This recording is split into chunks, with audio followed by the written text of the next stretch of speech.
Zac Cross Band are a four-piece from Rockhampton in Queensland who released the EP Times Like These last year.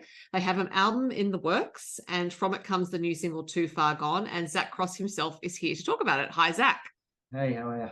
I'm very well, thank you. Now, I'm going to start actually by talking about the guitarist in your band, Lachlan Plant, who is your younger brother's best mate. How did he come to be a member of the band? Well, I've known Lockie for a long time, but I went around home probably 4 years ago to visit mum and dad at the time, and I could hear them having a jam downstairs, and popped my head in just to suss them out and see how they were going. And lo and behold, he played Hotel California, start to finish, solo and everything, absolutely perfectly. And he was only 16, so I was playing the pub and club scene, and we're doing our thing, and just thought we better do something about that. So we got him on board, and he wasn't allowed to have any beers for a while, but now he's shredding it. So he's trying to hold on to him as long as we can, I think. How did your brother feel about that? Was he feeling like he should be in the band instead? No, I think he was happy to you hear Lockie play, and it just speaks for itself. I think he was just happy to get Lockie out of his shell and on the stage and firing on all cylinders. Yeah, right. So you mentioned that you were playing pubs and clubs at the time. Was that an earlier incarnation of the band you have now? Yeah, so me and another friend sort of, it was probably from about 2016 we started playing, and then just got really busy really fast. And it's probably 3 years in that I sort of come across Lockie. Mm-hmm. And then over the years, then we got Bailey, and then we got Joey, and then we sort of got this dynamic that we have now. Mm-hmm. So your drummer is Bailey Connor. Was he already in another band, or did you know him from around the traps? We sort of knew of each other because he was in another band, and we crossed paths a little bit. They were nothing like us, but he sort of left them. I think it was 2020, whatever year COVID happened. Right. He left them, and we sort of reached out after a couple of weeks, and again had a jam, and hit it off, and we sort of haven't looked back since, except for COVID, obviously. But he obviously made it through that. Yeah, and Joe, who is your bass player, Joe O'Shaughnessy, how did he join the band? Again, similar story. Probably a year and a half, 2 years after Bailey.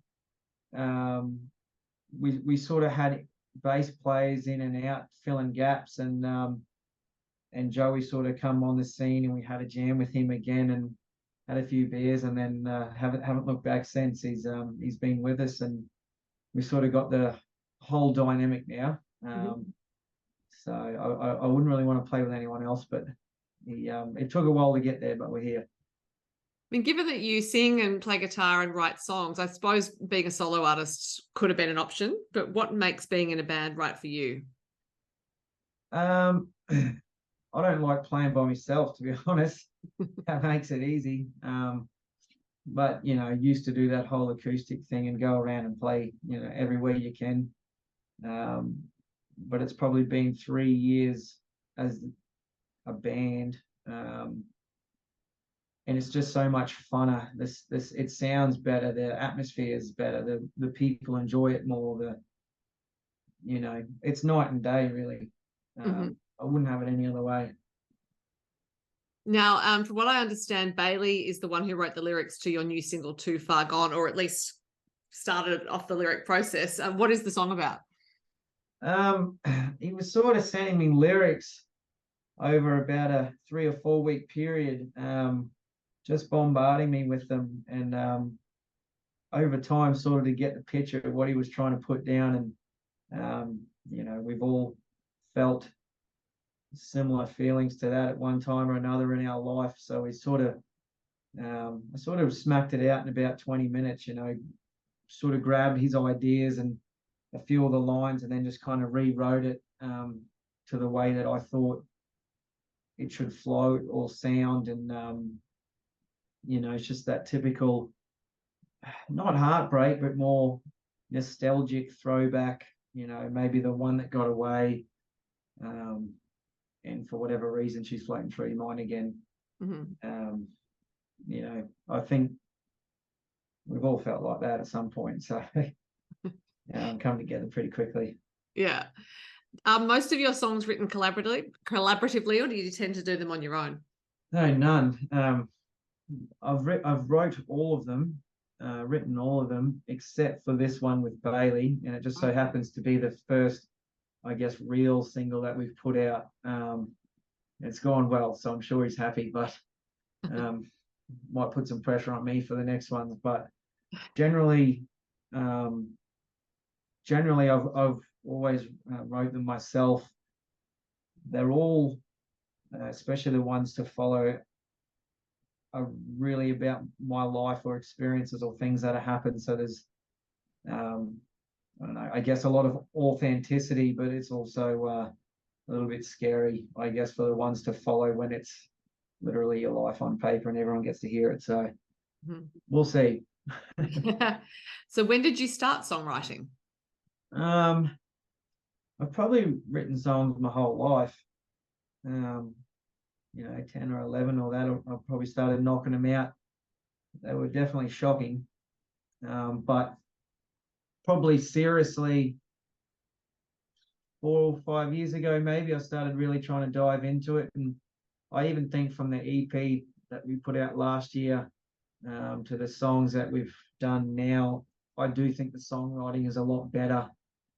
I guess as you mature, you figure it out, you write songs that you think work well at the time, and then you go into the studio and you go, God damn, I didn't leave myself any breath.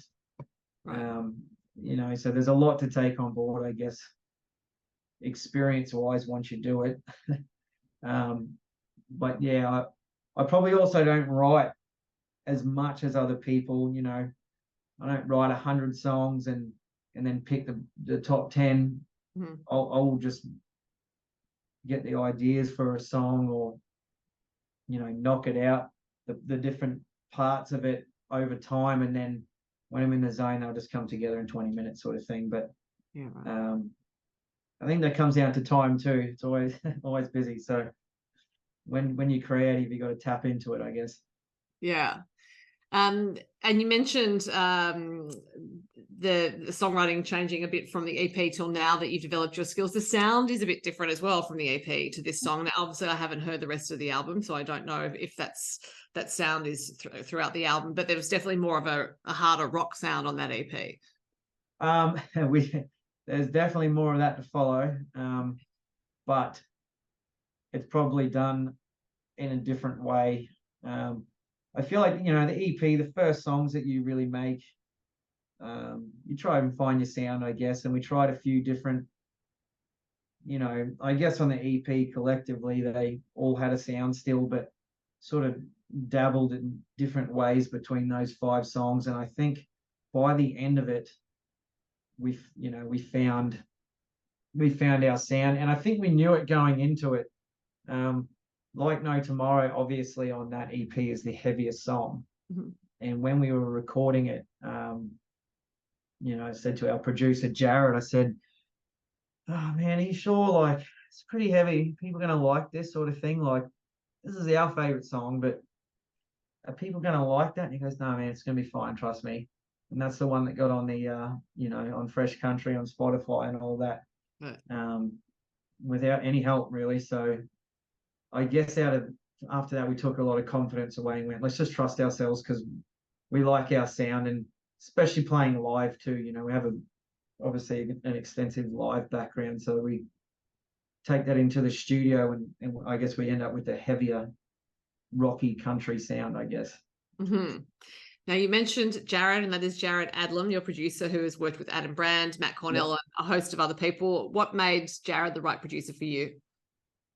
Oh, that was a real lucky thing that we pulled off with Jared.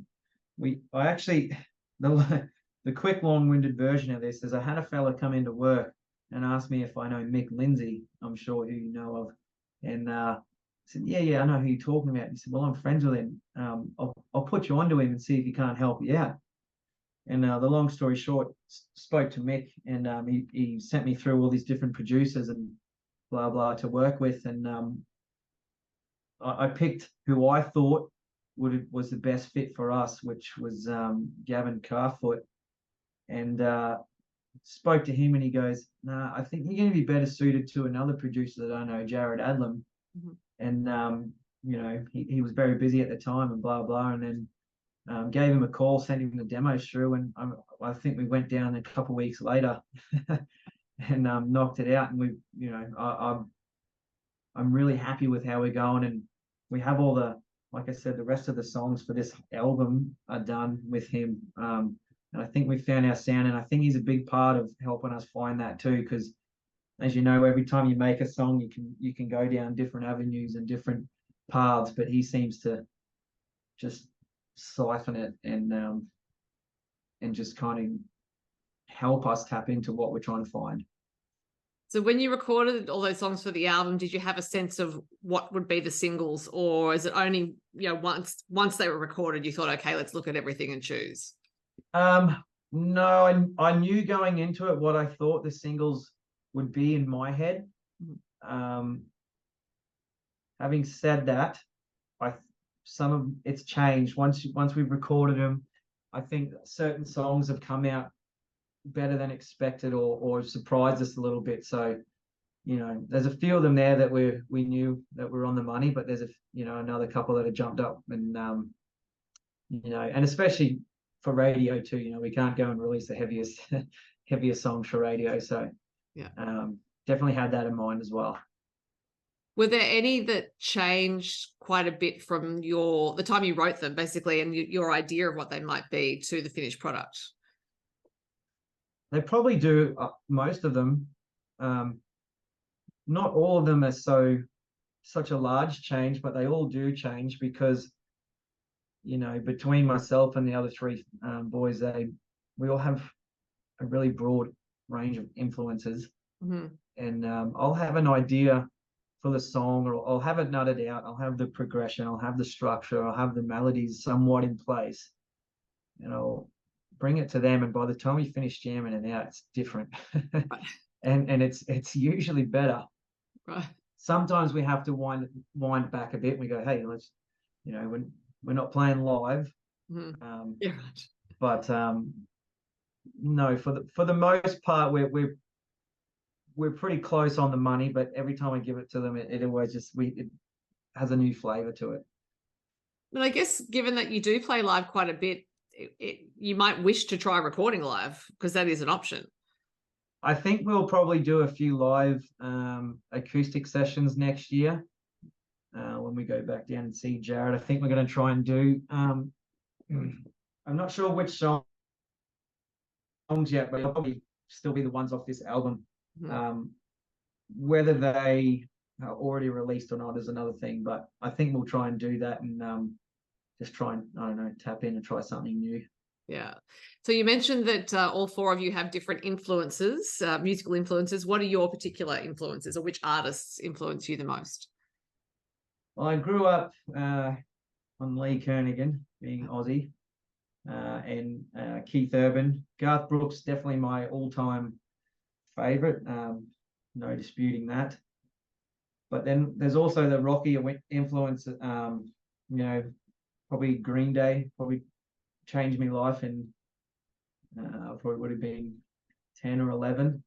Got that rebel streak going, and then that progressed into like Linkin Park, and even bands like Bring Me the Horizon. And I could just as easily be in a metal band if I wasn't in a country band. So if you start throwing that stuff in, it probably makes some sense where we have a rockier element to our sound. Mm-hmm. Have you ever been in a metal band? Yeah, I dabbled for a while when I lived in Brisbane for better part of a year, and sort of joined a band down there. Ended up moving home, but as much as I love that heavier music, I still think country is where my heart is, and definitely home. I always feel at home when I come back to country. Yeah, right. Now, you've said of your music, I believe that everyone has something that they are going through. If we can use our music to help someone deal with that or get through something, then we have a genuine purpose in what we are doing. I'm interested in that idea of purpose. Is that something that's always been important to you? Definitely. I mean, I feel like a lot of people would probably struggle with purpose at different times, especially, when you're younger and you're leaving school and you've got no idea what you really want to do or what you want to set yourself up for. But music's something that's been in my, with me forever, my whole life. And I don't want to go and play music, I guess, just because, as fun as it is for us and we all have a good time, I feel like music has always helped me as a person. You know, different times in my life and I've struggled, or, I wasn't really good in school, sort of got the good grades and that, but just really didn't enjoy it. And whack those headphones in, and it just take me to another place. You know what I mean? I can concentrate, I can focus, I can calm down, I can amp up. I just think it's powerful, and I think if we can, tell our stories and, you know, maybe that'll help someone else too, whether it is, upbeat or a more emotional one or a heavier sound or whatever. I just think it can help people. So if that's not a purpose, I don't know what is. Yeah. It's a fantastic purpose. And you mentioned earlier that your songs are about your experiences, and also that you're not someone who writes, multiple songs and then culls them for an album. So I'm wondering, when you do write, if you feel that sense of purpose, or maybe it's a sense of connection or potential connection to an audience that determines which of your experiences you're going to document. Yeah, I feel like, especially this, collective works in this album that will come out, I feel like it was really a 4 or 5 year period in my life that I probably just need to get off my chest more than actually considering what anyone else thinks, which probably makes it scary because maybe people don't feel like that or haven't had those experiences. But I just feel like it makes it a lot more authentic if you draw off those real experiences. And I feel like if you do draw off them, it should be easily relatable to a lot of people. Mm-hmm. So I guess, when I'm writing it, I'm thinking about where I'm coming from, but I am also conscious of, as long as I'm not going on a tangent or it is, somewhere in the ballpark for people, it'll be all right. Well, I think if you're writing from the heart and writing authentically about your experience, there will definitely be people who connect to it. That's part of the beauty of what you do as an art form. For sure. I mean, definitely, I definitely want to try and steer clear for the most part of those cliche, lucky country songs. Having said that, I think the next song that we'll put out will probably be as close to that as we'll get. Right.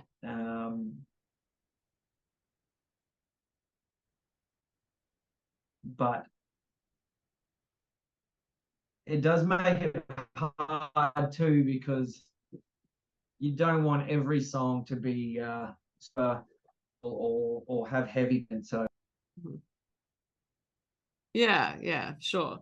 Now, the band likes to play, well, the band does play a few festivals. I presume you like to play festivals because you played quite a few, and there are some coming up in January. What do you like about festival crowds? I find festival crowds are easy because they're already there. You don't have to try and keep them. and you play a dud song, they all go for a beer. That's, festival just fun. That what's the next one we got coming up? That'll be Big Beer in town here, actually. Big Beer Festival, which is a good one, because there's a couple of thousand people in front of you, and they'll stay the whole time. And I feel like the more people there is, probably the less nervous that I get. It's probably back to front, because I just feel like if you're giving me energy, it's so easy for me to give you energy, and then we can party now. Yeah. If you go play something and there's 100 people or something in front of you, I feel like that is tough. Yeah. Yeah. And I imagine the Big Beer Festival is what it says on the tin. There'll be plenty of beer, so they'll be ready for you, ready for a festival. Pretty straightforward. Beer, food, music, one night. Yeah. Easy. Now, you also get out on the road in rural Queensland quite a bit. What has been your most memorable gig thus far on the road? Oh, that's a toughie. I guess trying to remember some of them is the hardest part. Oh, So they're all memorable then. yeah, they're all pretty good. You have a few shockers, but I don't know. Generally, again, that rural crowd's pretty good. Hey, like I guess they probably don't get, not saying that we're a good band, but they probably don't get good artists come through all that often. So when you do come through and you do play somewhere, they usually really care, and they'll turn out and they'll come and support you. So I'd say something like the Boulia Camel Races was pretty fun. Honestly, just a random night in Longreach or Emerald or something like that could be just as fun as anything else if the crowd's good. So that's a tough question. I think you've answered it very well. And to completely change the subject, I wanted to ask about the charity Our Rainbow House in Zambia, which the band is involved with. How did that involvement come about? Well, we just got hit up by a lady by the name of Alison, if we want to come and play some music and entertain them for the night for one of their fundraisers. And I went, yeah, sure, let's figure it out. She goes, well, I'm coming through town. You want to, let's go to the cafe and we'll grab some brekkie and we'll just have a chat. And went, bloody right, like I've bloody never done that before. That's not usually how you book a gig. Mm-hmm. But we went there and we had a good yarn, and we ended up going out a couple months later to go and play. And as you obviously will know, Casey Chambers is the ambassador for that. And we've played 2 with her now, and honestly, those afternoons, those nights are just super moving. I'm really glad that Alison did inquire for us to come and play, and now I'm going to try and not miss it ever. So yeah, right. Well, it sounds like they were very memorable gigs, so maybe that's the way to answer the other question about memorable gigs. Yeah, that's actually, you're probably dead right. And again, to probably contradict myself, those afternoons, there's only 100 people there, and they're all there to try to get them to sponsor and put some money towards it and donate to help these kids. And listening to Casey sing for half an hour, 40 minutes to 100 people is probably that's probably what it's really all about. I'll probably prefer that over the 2,000 people in front of you. Yeah, right. Not to contradict myself, but it's a special circumstance, though, I think. Yeah. So you have these songs recorded for the album. I imagine you have some album release plans, but are there some singles to come and then the album? Yeah, so I mean, we only put this one out a couple of weeks ago, but I go overseas next week for 6 weeks, so I've had to get all my ducks in a row for the next one. Right. And so I do believe we'll put one out in February sometime, a single. And then from there I'll work, we might put another 2 or 3 singles out through the year, and then I don't know if the album will come out at the end of next year or the start of 2025, but we'll figure that out. We'll go back and do some more recording in the meantime as well. So we'll just see what happens. Yeah, I think that's a good motto generally. Zac, it's been great to talk to you. The band's new single is Too Far Gone, and obviously there are some more to come. Thanks very much for your time. No, thanks for having me. Appreciate it.